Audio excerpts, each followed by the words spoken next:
It's time to make a leap from a life you hate to a life you love. Reclaim your passion and rediscover what it means to live a lifelong dream with God. Let the adventures begin. It's your dream year. Well, good morning, everybody. It is so good to be with you. We are in part 4 of a 4-part series called Dream Year. And if this is your first time here, we're honored you're here. This is just coming in at the very tail end of a series. Sometimes can feel like coming in at the very end of a movie. So in a moment, I'll catch you up on where we've been so you don't feel lost today. But before we jump into the message, I want to say a special hello to other people who are joining us. Like there's a few hundred people in the room here this morning with us. But every Sunday, people from all across the country and really around the world join us by watching online. I got an email this week from a lady who's a truck driver. She said she was in Minnesota, and she wrote me to ask if we had any more messages. She said she had listened to all of them and then listened to all of them again, and she asked if we had any more, and so I'm just going to record some in my office one day and just send them up to that girl, Tracy. So Tracy watches. We find out that people watch from all over the country. I get emails sometimes from people in the military just watching. It's really, really cool to be a part of that. But then every single Sunday, there's also a group of people about 30 minutes west of here in the city of Brandon at our Brandon campus who join us by video. And so whether you're watching online or you're joining us at our Brandon campus, can we say hello and welcome them, everybody? Yeah, love you guys. It is so good to have you with us today. Well, we are in part 4 of a 4-part series called Dream Year, and here's something that I've just felt in this whole series. We do about 12 series every year, and one of the things that's difficult for me is it's difficult to stay creative and fresh with every series because there's just so much content. But this series, and particularly this whole year, has just felt amazing to me. And this series, Dream Year, has been inspiring for me. I mean, I don't know if it's meant anything to you, but I've been challenged in it. And so in the series, here's what we've been talking about. Week 1, we started the series by asking this question. If you're going to live the kind of life that is full of dreams, if you're going to accomplish the visions, the hopes, the aspirations that you have in your heart, you have to start by defining your dream. And one of the things we said was this: if you will start paying attention to your frustrations have the ability to kind of predict your dreams. You see, the reason you're frustrated by things is because they're things that you realize that no one else around you seems to realize. There's a reason you get frustrated about things that other people don't. And if you'll pay attention to your frustrations, they have the potential to reveal your destiny. Well, week 2, we had my friend John Eric Mosler speak. And John Eric is maybe one of the most brilliant men I've ever met. He's worked with Pixar and Disney and Google and NASA. Do you know anyone else that's worked with NASA? I mean, he's just brilliant. And he gave this amazing message on how to take the next steps towards your dreams. How do you journey towards them? And he gave us some very practical insights. Then the 3rd week, Pastor Jordan here in Lakeland and Pastor Ryan at our Brandon campus spoke about how do you overcome the opposition. You see, if you're going to be a dreamer, there's going to be people who oppose your dreams. So they gave us very practical steps for overcoming opposition. And then it is my opportunity to kind of close up. I get to bat cleanup here in this series. And I want to talk about one question this morning that if we'll ask this question in relationship to our dreams, it has the potential to set us free to dream bigger, more audacious, God-sized kinds of dreams. Now, to kind of get us started, let me ask you this question. You ever had a moment where you had a lot of options in your life, and yet because there were so many options, you almost felt paralyzed by the options? You ever had this moment before? A few years ago, I was down in West Palm Beach in South Florida with my family, and it was summertime, and there was a guy that we had met overseas when we were in Fiji a couple of years before, and he asked if he could come spend a year in America to intern underneath my dad in my dad's ministry. And this guy flew over from Fiji, and sometimes when we think about going on mission trips and going overseas, there's this phrase that we use, and the phrase is culture shock. You ever had culture shock before? Often culture shock happens because we have so much, and we don't even realize how much we have, and we have so much. And sometimes when you go to other places in the world, particularly third world countries where people are poor, where poverty reigns supreme, sometimes when you see the reality of the way people live compared to your own reality, it shocks you. Other times, culture shocks happen just because it's just so different in other parts of the world, whether it's a language barrier or seeing people drive on the other side of the car or whatever it is. Culture shock happens to us. But I've never experienced culture shock in the way that I experienced culture shock with my friend. friend. You see, my friend flew in from a third world country, Fiji, and he flew to America. And specifically, he flew in to West Palm Beach, Florida. And West Palm Beach is known for a lot of things, but one of the things it's known for is money. Like money, money, money. It's like full of affluent people that don't really need God because they feel like they have all their needs met because they're successful, or they have they have plenty of finances. Like, it's just a very different area. And so my friend Nava flew into Fiji, and he was with us for a couple days. And then we were about to have a big event at our church where we were going to be grilling hamburgers and hot dogs and throwing a party. And so I took my friend Nava with me to Sam's Club. Now, this is hard to wrap your mind around, but even as an American, Sam's Club's a little bit overwhelming to me. Anybody know what I'm saying? Like, no, I do not need 30 pounds of Fruit Loops. You know what I mean? Like, it's just they sell everything in such bulk. And so I took my friend Nava and we went to Sam's Club, and I was in kind of a hurry. And I remember him walking in, and I walked in and showed my card and walked in, and Nava walked in and he did this. He looked at the ceiling. I don't even know why. He just looked up and he didn't know what was going on. And I was like, bro, come on, we got to get this stuff and we got to go. And so we hustle over to the section where we're going to buy the things for hamburgers and hot dogs and chips. And so I see this aisle where there's the condiments. There's ketchup and mustard. And I said to Nadal, hey, do me a favor. Go grab me some ketchup and some mustard, and I'm going to go over here and grab the hamburger buns and the hot dog buns. And so I go and I grab them. And then I think, well, I'll just grab the plates while I'm here. And then I grab the plates. And then I grab the chips, and I come back, and Nadal is standing in the aisle where there's ketchup and mustard in front of him, and he looks like a deer in the headlights. He looks utterly dumbfounded. And Nadal, what are you doing? He goes, there's so many choices, and there's so much of it that I don't know what to do. Help me. And I was like, it's ketchup and mustard. Just grab one. I don't even really care at this point. But in his world, where he came from, like if you went to any kind of a grocery store would be the equivalent of like one aisle in an American grocery store. That there's not choices. If you want milk, there's not 7 different brands of milk. There's not almond milk. There's just milk. There's not 1%, 2% milk. There's just milk. Like, that's all there is with milk. If you want some kind of a cereal, there's not a whole aisle full of choices. There's like 3 choices. Like, this is his world. And I took him from Fiji, and just a couple of days later, we're standing in the ketchup aisle at Sam's Club, and he can't even get his mind around it because there's too many choices. Now, in our life, we face moments like this all the time. Some of them are insignificant. You ever eaten at the Cheesecake Factory? Anybody? Like, I love the Cheesecake Factory, and I'm a creature of habit. I'm the kind of person where if you say to me, hey, let's go to Outback, I know exactly what I'm gonna get. Don't even hand me a menu because you're wasting your time. Anybody like that in the room? Like, anybody in Brandon like that? Like, I don't pick a restaurant based on the restaurant. I pick a restaurant based on the food that I want to eat at the restaurant, because I know what I want to eat everywhere. Just for fun, if you ever want to know, just come up and ask me, what's your favorite at Longhorn? And I'll spit it right out for you, because I know. And so, but my wife is really more the adventurous one when it comes to meals. And so I pick a restaurant based on what I want. Liz goes to a restaurant and everything is new to her. She opens it up and looks through and thinks through all these different things that girls think through, like what's it going to taste like and how many calories are in it. And that stuff doesn't even cross my mind. You know what I'm saying? Usually if it's got like a calorie menu, I just avoid that section altogether. And so whenever we go to Cheesecake Factory, it's funny because they don't have a menu. They hand you a book. You know what I'm talking about? There's like so many choices. And then at the end, they're like, would you like some cheesecake? And I'm like, I came to Cheesecake Factory. You know what I'm saying? And then they hand you another book full of cheesecakes. And it's funny because like, I know I always want chicken marsala when I go to Cheesecake Factory. But when I go with Liz, it's like, it takes a few minutes for her to go through and read the whole book. And then she has to read it again and narrow it down. And then she reads it again and narrows it down even farther because there's so many choices. One of the things that's interesting to me is there are days in our life when we're faced with obstacles like that. Like, what do I do? Like, which meal do I choose? And they're really insignificant in the course of your life. But there are other days and there are other seasons in our lives when the truth is that we are faced with options, and the options can paralyze us. The options are overwhelming to us. I don't know which way to go in my life. Now, in this series, there's been these kind of 3 questions that have kind of arisen. Like, over and over again, people have asked or they've criticized or they've praised the series for one of 3 reasons. The first reason is this, is some people say this question. They say, Jason, well, help me because I don't even know what my dream is. Like, you're talking about having this great dream for your life and changing the world. I don't even know what my dream is. That's one person's question, or one group of people's question.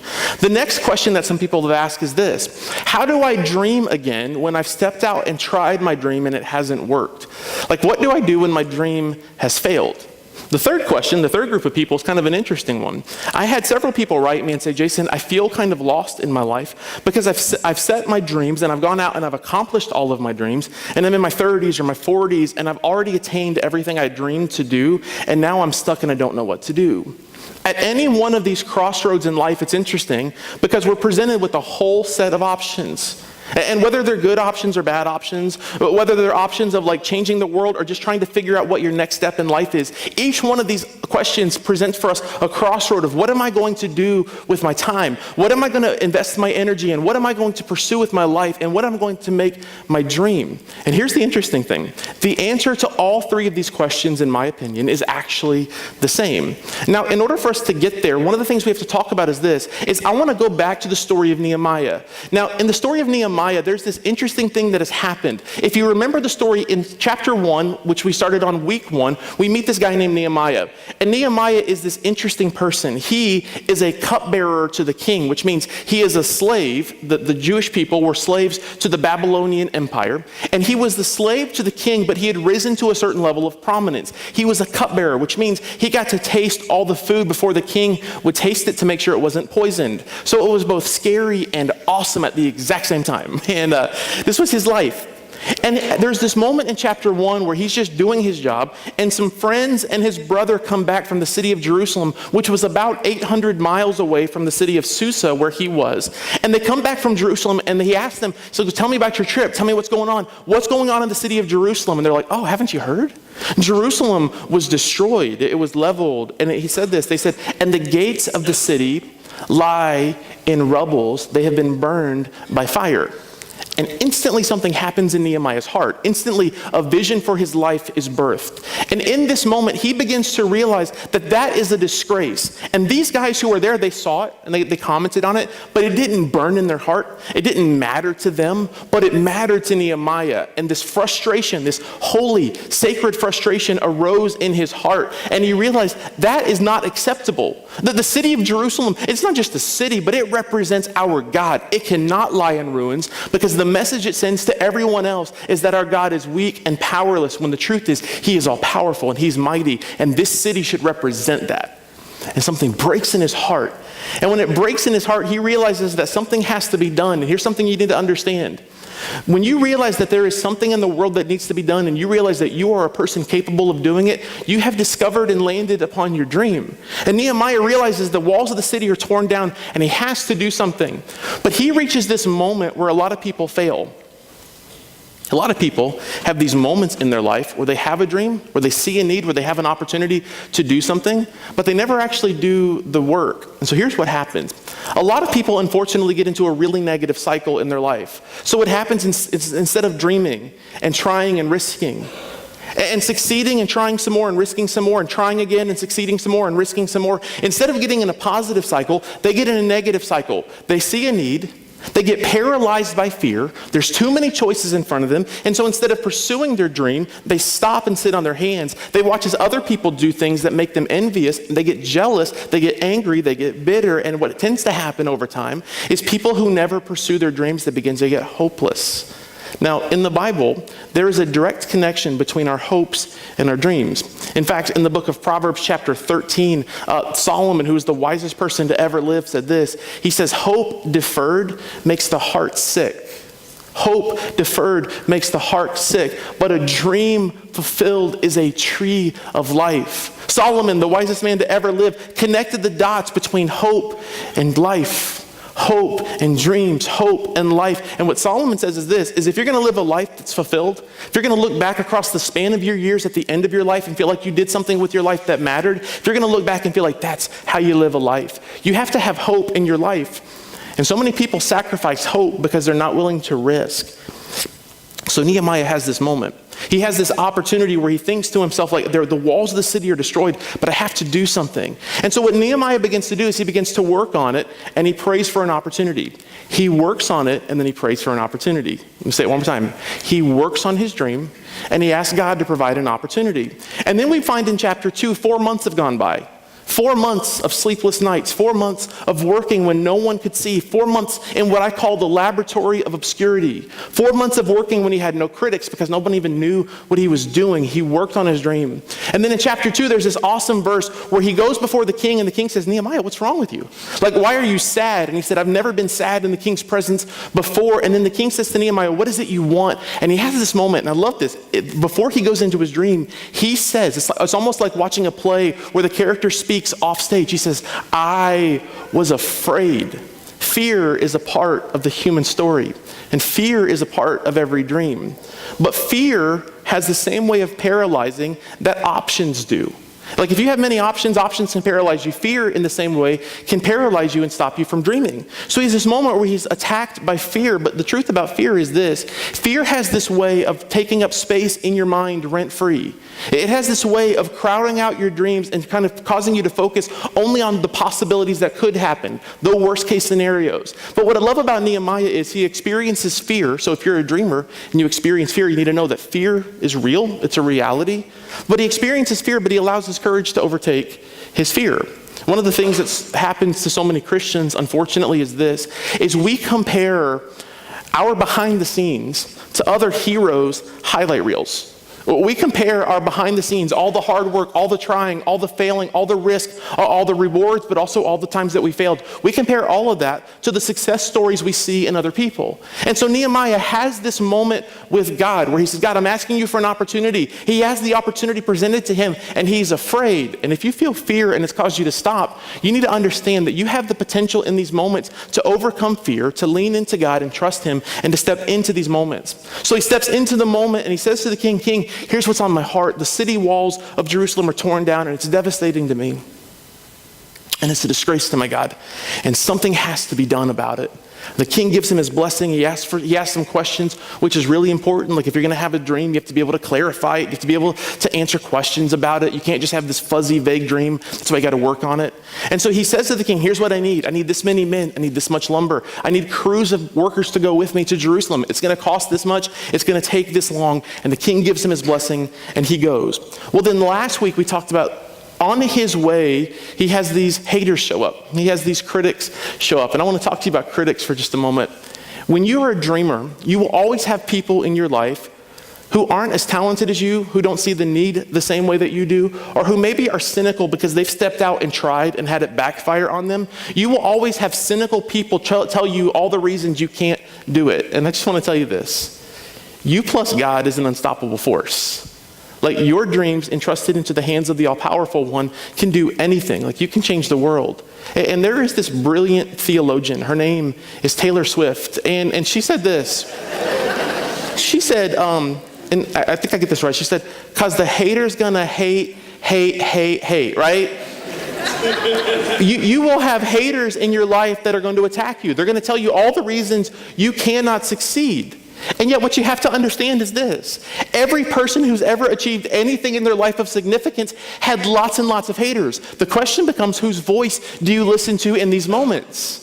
Whose voice is the loudest in your head? The voice of the haters or the voice of the one who says, if I've called you to do something, I'll equip you to do it as well.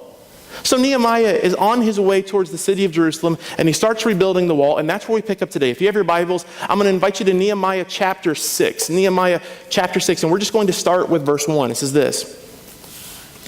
It says, when word came to Sanballat, Tobiah, and Geshem the Arab, these are all the haters. So when word came to these three guys, the rest of our enemies that had rebuilt the wall, the rest of the enemies that I had rebuilt the wall and not a gap was left in it, though up to that time I had not set the doors on the gates, Sanballat and Geshem sent me this message. Come, let us meet together in one of the villages on the plain of Yoko Ono. Let us meet in this certain place, right? Let us get together and let's meet in this place. And what they're trying to do is they're trying to actually distract him from his dream. So he's on his way. He's rebuilt the wall. To this point, the wall's about almost all the way built. He doesn't have the gates on it yet. But they see what he's done and they see that he did it differently than they would have done it.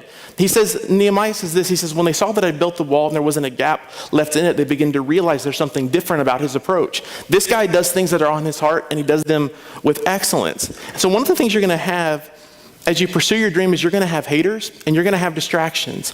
And so these guys pursue him. They try to get him to stop what he's doing. Middle of the verse is this: but they were scheming to harm me. At this point, the city of Jerusalem was surrounded on 3 different sides by 3 different armies, 3 different groups of people who all wanted the city of Jerusalem destroyed. And he's there, and there are these critics. They try to get inside of his head. They try to set up a meeting with him, but Nehemiah sees through it, and he realizes in this moment that if he were to go take this meeting, it would cause him to stop focusing on what he's doing. If he were to go towards this meeting, he begins to realize that they were actually going to try to hurt him because they want to stop his dream. Now, the next verse is really important. Verse 3. So I sent messengers to them with this reply, and this is the thing that if you can get this, if you can understand the value of this next sentence, it'll change everything for you. He says, I am carrying on a great project, and I cannot go down. Why should the work stop while I leave it and go down to you? Now, I love the Message translation of the Bible. The Message is just a different translation. It's not a different interpretation. It's just they took the Bible, and this guy named Eugene Peterson just kind of rewrote it in a way that's a little easier to understand for us. And this is how he wrote that verse in the book of Nehemiah. He says this: Nehemiah responds, I'm doing a great work. I can't come down. Why should the work come to a standstill just so I can come down to you? Now, I said this earlier. When you're a dreamer, you will be faced with opportunities. You will be faced with terrible opportunities and good opportunities. But did you understand something? Like, terrible opportunities you should always avoid. But there are many people in their life who have given up great at the expense of good. There are many people who have sold their dreams short because a good opportunity came along instead of holding on tightly to the dream that God has given to them. One of the things I love is seeing people who have a dream so focused on their dream that when they're presented with opportunities, when they're presented with good moments and bad moments, when they're presented with haters, when they're presented with critics, when anything happens to them, their response is this: like, I can't stop what I'm doing. Why would I have a meeting with someone who's a critic and a hater when I'm uniquely focused on what I believe God has called me to do? So Nehemiah's like, guys, keep asking me to have meetings with you. The answer is going to be no. Now, this is something interesting. When they start by talking to him, they start by assaulting his mission. They start to say, it's dumb, it's a waste of your time. Why would you do this? Eventually, we're going to attack you, and we're going to destroy the walls anyways. They start by attacking his mission. Now, one of the things I've learned about criticism is this: people will always start by assaulting the thing you're doing because it's less personal. Why would you do that? That is a waste of your time. That will never make money. That will never pay for itself. You're going to just spin your wheels. They'll start by attacking the thing that you're doing. Now listen to this. Verse 4 says this: 4 times they sent me the same message, and each time I gave them the same answer. So over and over and over again, Nehemiah is doing his work, and they're like, hey, come on down. We just want to have a meeting with you. And Nehemiah's like, bro, look, why would I give you any time? Why would I allow your voice to supersede the voice of God in my heart? Why would I allow you to criticize the thing that I'm doing? Why? You're going to harm me anyways. Why would I come down from this? Here's the thing I want to ask you. What is the one thing in your life that you're so passionate about that you will not allow distractors to distract you? That you will not allow haters to hate? Like, what is the thing in your life that you will not succumb to? So when you're presented with opportunities, both bad and good, you will not deviate from the plan. So Nehemiah is in this moment, and they start by attacking his mission. But then something else happens, and I'm not going to read all the verses now, but over the next 4 or 5 verses, something else happens, and this is where it gets painful. The haters shift from hating on his mission, get this, to hating on his character. And this is when your work becomes personal. This is when it hurts. And I could tell you stories of other people, but the problem is sometimes I feel like churches do themselves a disservice when they're like, well, in the World War II, this happened. Like, no one cares about that, right? This is my world. When you start a church, there's always going to be opposition. You need to understand that. And so to make this personal for you, when we started the church, I had people that I loved and trusted in the city, pastors, people that I considered like to be my pastors, that would speak to me and praise me publicly, privately, and then publicly, I'm sorry, I messed it up. They would praise me publicly. Jason's doing a great job, he's doing a great work.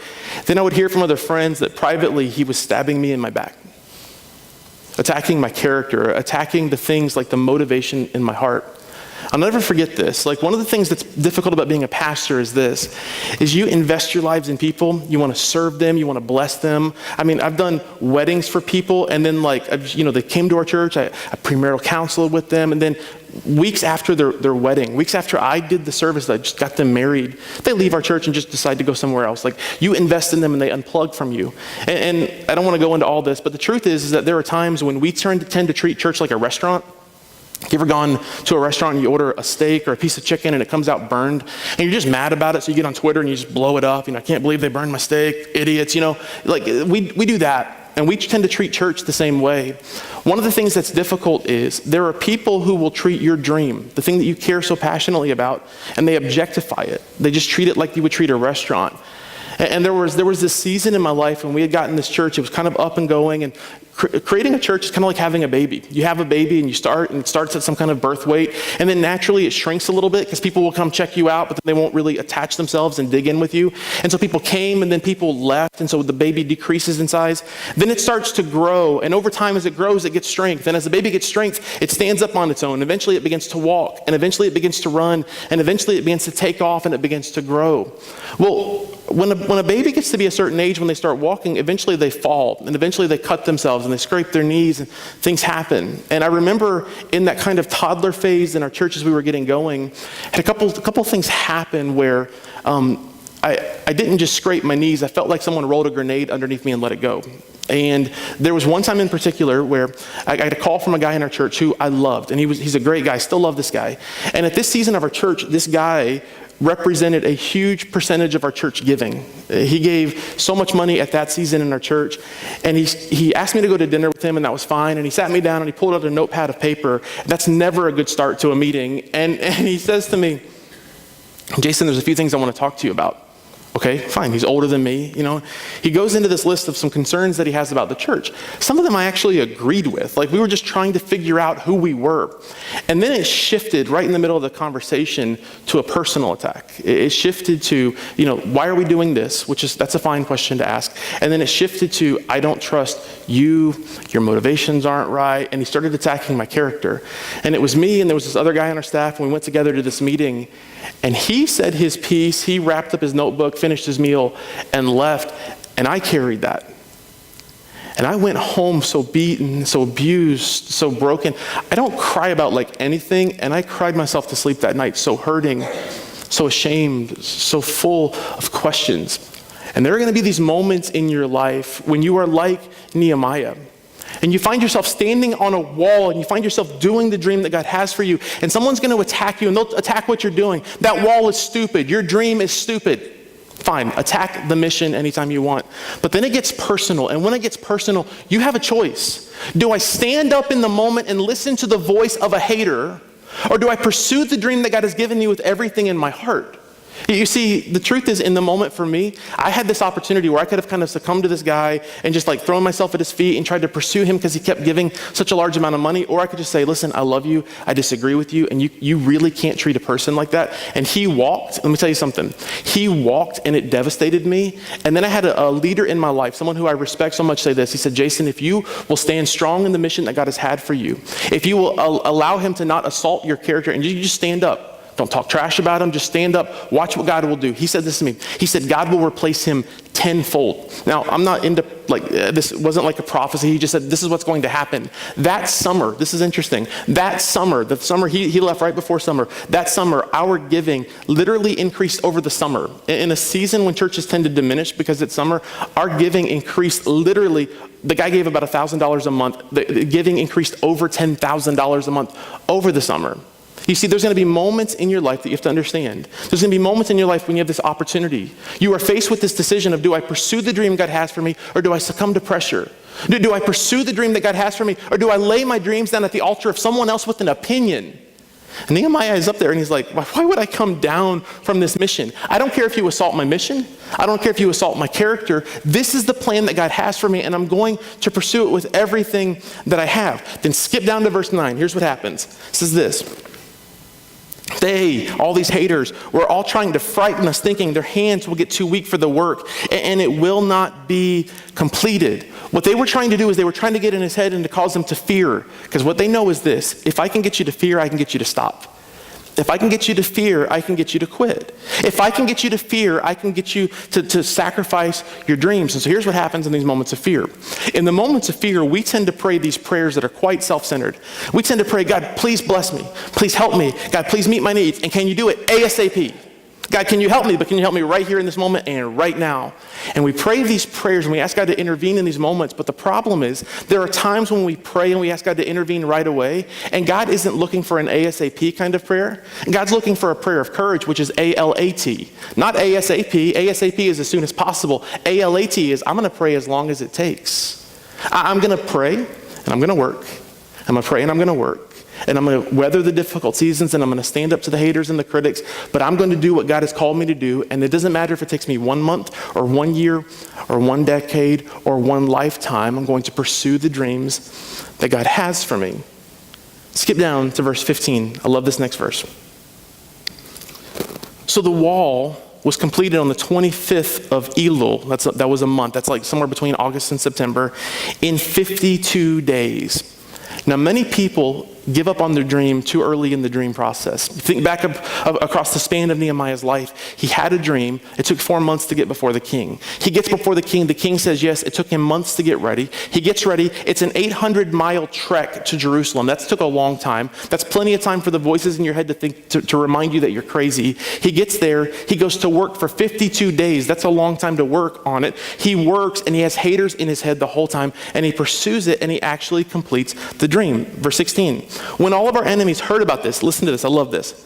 When all of our enemies heard this, all the surrounding nations were afraid and they lost their self-confidence because they realized that this work had been done with the help of our God. One of the things you learn is this, is as you pursue a dream, as you achieve your dream, as you begin to identify it, as you identify your frustrations, as you lean in and trust God, and as you pray and say, God, I don't care, as long as this takes, I'm with you, I'm going to do this with you. The moment you begin to realize the fulfillment of your dream, something happens. Others around you begin to take notice. This is an opportunity for you to share your faith. This is an opportunity for you to give the glory to God. You see, sometimes I think the reason that God doesn't give us things ASAP is because if God gave it to us ASAP, we would try to take the glory and credit for it. But if we will trust God in the difficult seasons and pray through things as long as it takes, he's going to get the glory and he's going to get the credit for it. So Nehemiah does this, and it says the enemies that are surrounding notice. They take notice of what's happened in Nehemiah's life, and they begin to fear, they begin to worry because they realize God is so involved in this. Now this leads you to another part of your dream. When you accomplish your dreams, when you reach this point in your life, when you begin to realize, listen, God, you asked me to do something with my life, and I'm starting to see it. It gives you an opportunity now to begin to lean back and to think back about God's faithfulness. Here's what I want to say to you. Whether you're a person who's risked and dreamed and it's failed, or you're here and you've pursued some dreams for your life and you've seen them come true, it leads you to a similar crossroad. And here's the crossroad. Will I stop in this moment and in so doing so potentially rob someone of a future miracle? Or will I remember God's faithfulness and continue to dream? You see, the people that I've observed in my life that have the most potential to change the world are those who realize that when they hit their dreams, when they fulfill the dreams that God has for them, it's not the finish line. It's actually kind of a stopping point to remember God's faithfulness and a starting point to dream again. It's a point when you get to look back and say, God, you've been so faithful, and as a result, I'm going to dream even bigger now.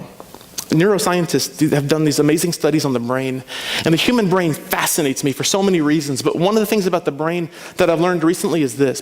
Neuroscientists have realized that as a person gets older biologically, as a person ages over time, the part of their brain that has the capacity to dream actually slowly begins to diminish. And there's a part in their brain that tends to be the place where memories are stored. It actually begins to grow. So here's what tends to happen. For a lot of people, unfortunately, nature takes its toll. And as a person gets older, they tend to stop living out of their dreams and they begin to live out of their memories. Let me just say this to you. If that's your reality, slowly you are letting your dreams begin to die. One of the things I've observed with people that I love and I want to model my life after is that the older they got, their dreams didn't diminish. They actually began to dream more. Their imagination expanded. Their dreams began to get bigger. Why? Because when you've succeeded, when you've pursued your dream and had some success, it should remind you of God's faithfulness. And if you're reminded of God's faithfulness, it should actually cause you to dream bigger. Why? Because if God was with you in the difficult times, he'll be with you in the good times. If God was with you and you weather the storms together with him, you can dream bigger. Why? Because I've seen his faithfulness in my past. So instead of being a group of people who just allow nature to take its toll and we begin to live out of our memories instead of our dreams, what would it look like if you and I begin to look back at God's faithfulness and we trusted him for more for our future? Let me close with this. Chapter 7, a few verses down, something else happens. Chapter 7, verse 1, it says, after the walls had been rebuilt and I had set the doors in place. So this thing is done. He had a dream from God and he's pursued it and he's accomplished it. After the wall had been rebuilt and the gates had been put back in place, the gatekeepers and the singers and the Levites were appointed. So it's after I got the wall done, I didn't stop there. It wasn't this was it and it's done. Now I've got to start pursuing what the next part of the dream looks like. So he puts people in place to protect it. He puts people in place to lead the charge in terms of a relationship with God. He puts a lot of different people in place because he wants to sustain the dream. Verse 2, he says, I put in charge of Jerusalem my brother Hanani, along with Hananiah or whatever, the commander of the citadel, because he was a man of integrity and he feared God more than most people do. Here's one of the things I love about Nehemiah. We're going to close with this thought. Nehemiah has this moment where he comes to this crossroad in his life. He set out for something with his life. He dreamed a big dream. He saw something that no one else saw. The gates, the walls, the city of Jerusalem lies in ruins because no one else saw it. He sees it and then he takes action. Something awoke in his heart and he said, I can't sleep. I can't rest until something is done about this. Let me ask you this question. What is the dream that God has placed in your heart? And if you're here and you're like a lot of people and you don't really know what the dream that God has for you, I'm going to challenge you this week. Start paying attention to your frustrations. Begin to ask God, open my eyes to the things you have for me. Help me to see the things you want me to do, because if I can begin to understand my frustrations, maybe I'll begin to see the path that you have for me. So when Nehemiah realizes his path, he begins to pray for an opportunity and he works on it. He prays and he works, and then he's presented his opportunity. He pursues his dream and he accomplishes his dream. And I hope you get this. The path to your dream is not often the path of least resistance. It's not. He pursues his dream. He deals with the critics. He allows the dominant voice in his head not to be the voice of those who want him to come down so they can harm him, not those who attack his character, but he allows the predominant voice in his head to be the one who is driving him to do this dream anyways, the voice of God. And I just want to say this to you. We started kind of with 3 different groups of people. The first one is the group of people who have don't really know what their dream is. The group of people who you feel lost right now. You want to dream, you want this, but you feel unsatisfied. If you have more questions than you have answers. There's a whole different group of people in the room who have tried this before. And you thought you had a dream for your life and you pursued it. You gave it everything you had and the dream crumbled on you. And then there's another group of people who have pursued dreams, and the dreams have come true, and now you're lost because you don't know what else to do. You've achieved financial success, or you've achieved some level of status, but you don't really know what's next. Here's the interesting observation. All 3 of these scenarios present us a crossroads. All 3 of these scenarios present us an opportunity where we can kind of lean into God and say one of 2 things. Either I'm going to trust myself, or God, I'm going to trust you. I'm either going to rely on myself and I'm going to listen to voices and I'm going to allow them to shape me and shape my dream, or God, I'm going to trust that if you've called me to do something, you've been faithful to me. Well, Jason, what if I failed? Have some perspective. God is going to use that at some point to help you to accomplish the things he has for you. If you study the course of human history, every overnight success story, every person we read about in the news, every person that we find out did something that changed the world, it seems like they came out of nowhere. They're not an overnight success story. They are the product of hard work behind the scenes. They are the result of trying things and it failing over and over and over again until eventually their passion, their desire, and their dream caught traction and took off. Most people sacrifice their dream at the altar of convenience. And I just want to say this to you in conclusion. What would it look like if we as a church begin to pay attention to our frustrations?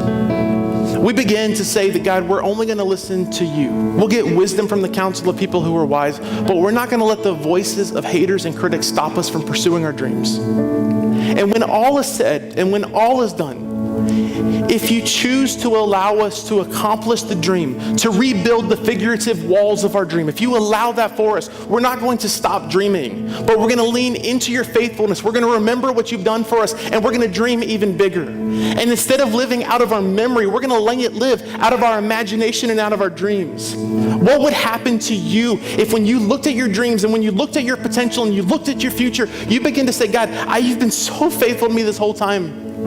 You've blessed me, you've helped me, even in the difficult seasons, even in the times I failed, even in the times I've stumbled, you've helped me. And because you've helped me, I trust you with this. So now I'm going to pray bigger, and I'm going to pray differently. I'm not going to pray, God, answer my prayer ASAP. I'm going to pray, God, answer my prayer, and I don't care as long as it takes. I'm going to pray. And I'm going to pursue you. I'm going to pursue my dream. And when I accomplish it, God, I'm going to step back. I'm going to celebrate your faithfulness, and I'm going to dream again. One of the marks of a fully devoted follower of Jesus, in my opinion, is this.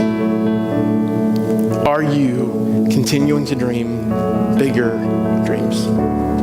Today, I want to end a little differently than I normally do. Today, I want to pray specifically for all of you. And I believe that in this room is the capacity to dream. In this room, there are dreamers that have huge dreams that maybe you've never even told someone. And you face the possibility of all the options in front of you, and it terrifies you. You've succumbed to fear or the voices of others. Maybe you're here and you're at that same kind of crossroads, but it's because you've succeeded. Wherever you are in the story of your dream, I want to pray for you. And here's what I'm going to do. I'm going to pray, and in just a moment, I'm going to ask you to bow your head and close your eyes, and I'm going to ask you to do something unique, something I don't do often, but I'm going to ask you to take your hands and put them out like this before God. Here's why. The Bible talks a lot about our posture before God. And nothing happens magically when you put your hands like this. But I want you to put your hands like this because it symbolizes something you're doing in your heart. You are saying, God, I am open to you. I'm opening my hands as a symbol of my heart being open to you. And I'm going to pray for you that you'll have courage, that you'll begin to see your dreams through a different lens, and you will lean into God's faithfulness and trust him with your future. Would you do this? Would you bow your head and close your eyes all across this room? And would you extend your hands to God like this for just a moment? I want to pray with you now. Father, I thank you that I'm surrounded by dreamers. I pray that this church community will become a factory of dreams. That some of the greatest inventions still to come, some of the best businesses yet to be built, some of the greatest dreams will come from the people sitting here in this room right now. And God, I pray this as the pastor of this church, that you will give us the courage to block out the noise of the haters, that you will give us the wisdom to know who to listen to, and that above all else, God, that you will give us the courage to listen to you and you alone. God, it's easy at life when we failed and when we've succeeded to allow that to be the crutch that stops us from pursuing the dreams that you have for us. So God, I pray that we will have the courage to trust you, to lean into you. And in the moments when we failed and in the moments when we've succeeded, I pray that we will have the courage to lean into your faithfulness and to dream even bigger dreams.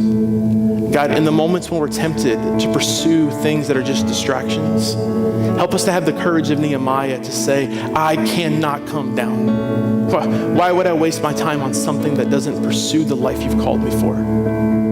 God, give us that courage. And may the result of this be that hundreds and hundreds of people are launched into the life of their dreams.